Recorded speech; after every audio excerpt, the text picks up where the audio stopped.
Jangan lupa like dan subscribe. Assalamualaikum warahmatullahi wabarakatuh. Selamat pagi dan salam sejahtera buat kita semua. Apa kabar hari ini anak-anak? Semoga kita selalu dalam keadaan sehat walafiat.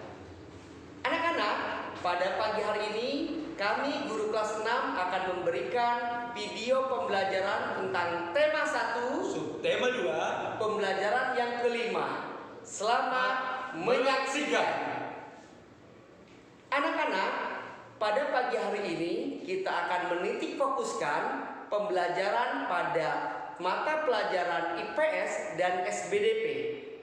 Anak-anak, kondisi geografis yang sama membuat negara ASEAN memiliki persamaan dalam kegiatan ekonomi terkait hasil buminya.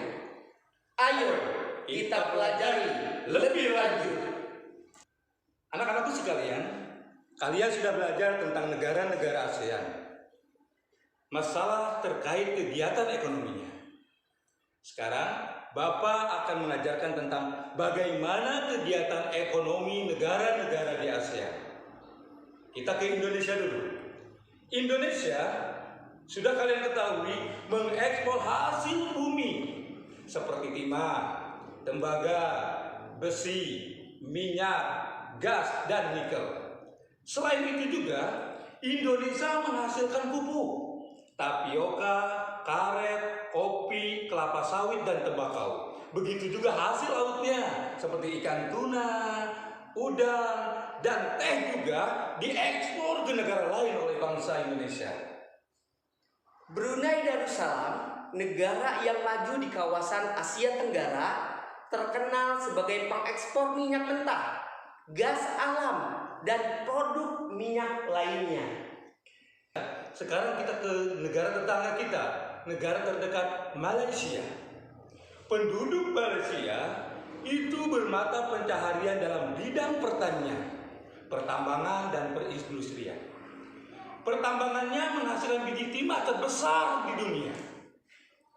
Singapura mengekspor mesin dan alat transportasi, alat elektronik, dan barang-barang konsumsi.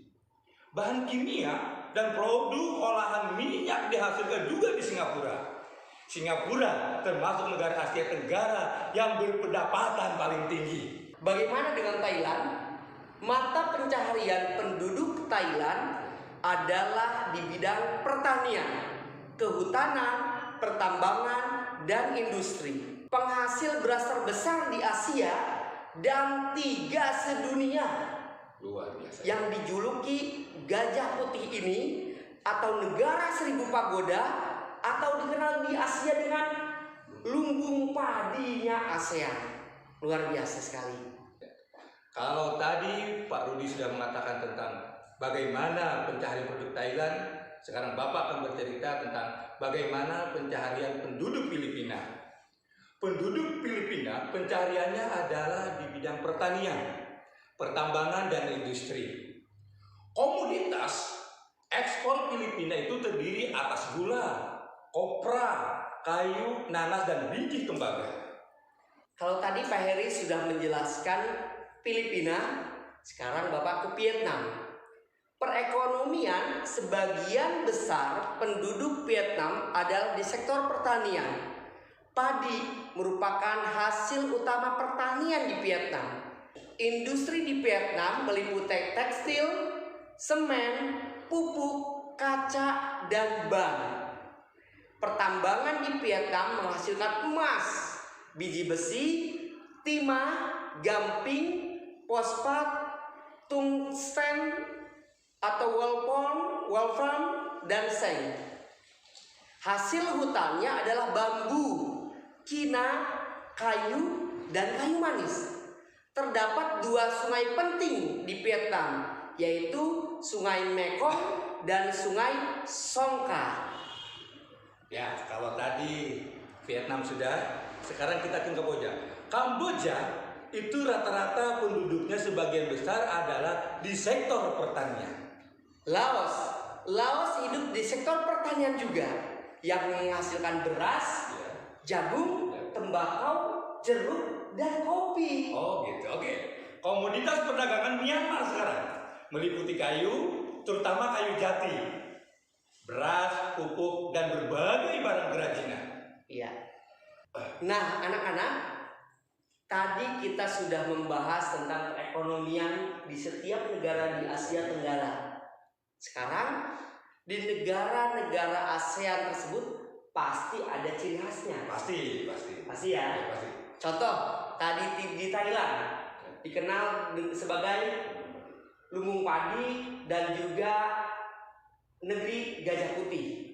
Di sana pun pasti ada patung. Ya dong. Patung gajah putih. Pasti. Seperti di Singapura ya. Di Singapura ada patung singa yang mengeluarkan pancuran itu dari mulutnya. Nah, sekarang di Indonesia pun banyak sekali patung-patung yang dibangun, yang dibuat untuk menandakan itu ciri khasnya. Silakan Pak Heri menjelaskan. Di Indramayu, itu ada patung yang berlogo, yang di atasnya itu ada buah mangga. Nah, itu ciri khas dari negara Indonesia. Indramayu khususnya gitu ya.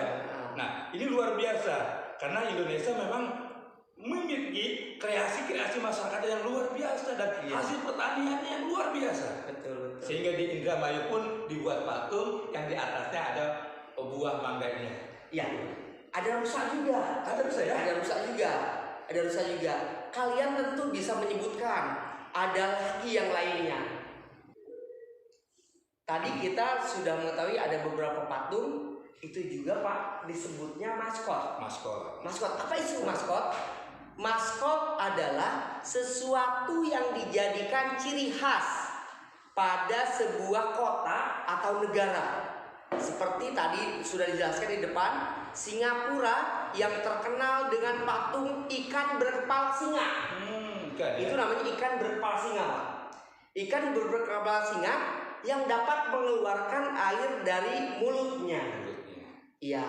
Sekarang kita juga punya Indonesia. Tadi udah disebut Indramayu. Ada lagi Pak yang kedua? Di Kalimantan. Di Kalimantan Selatan khususnya itu ada maskot yang tertera di sana. Itu ada gambar itik ya? Itik. Ya. Itu adalah maskot di Kalimantan Selatan. Kalau bilang Amuntai, di Amuntai itu di mana di Kabupaten Hulu, Sungai Utara itu ada maskot itiknya.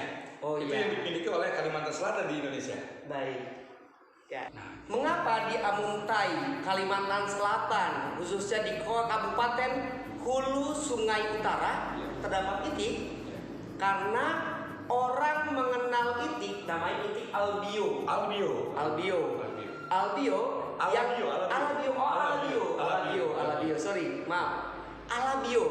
Itik alabio. Memang penetasan itik alabio ini kita dapat dari turun temurun. Nah, sekarang dari kakek, kemudian orang tua, dan sekarang generasi ketiga. Kan telur itik. Ada lagi Pak, di mana lagi ya? Ada juga di Indonesia, itu letaknya di Banjarmasin. Itu ada patung patung bekantan. Di mana hewan ini merupakan binatang endemik di Kalimantan Selatan. Apa coba binatang endemik di Kalimantan Selatan itu? Nah, oleh karena itu Kalimantan Selatan atau dikenal dengan ibu kotanya Banjarmasin itu memiliki bekantan sebagai ikon kota mereka. Hal ini pun direalisasikan dengan patung besar bekantan yang indah dengan tinggi 6,3 meter. 6,3 meter, Pak. Luar biasa Indonesia ya. Baik anak-anak, itu mungkin sekilas pembelajaran yang dapat kami sampaikan berdua. Mudah-mudahan ada manfaatnya dan mudah-mudahan bermanfaat untuk kalian. Amin. Ya, dari kami cukup sekian. Wabillahi taufiq wa hidayah. Wassalamualaikum warahmatullahi wabarakatuh. Merdeka.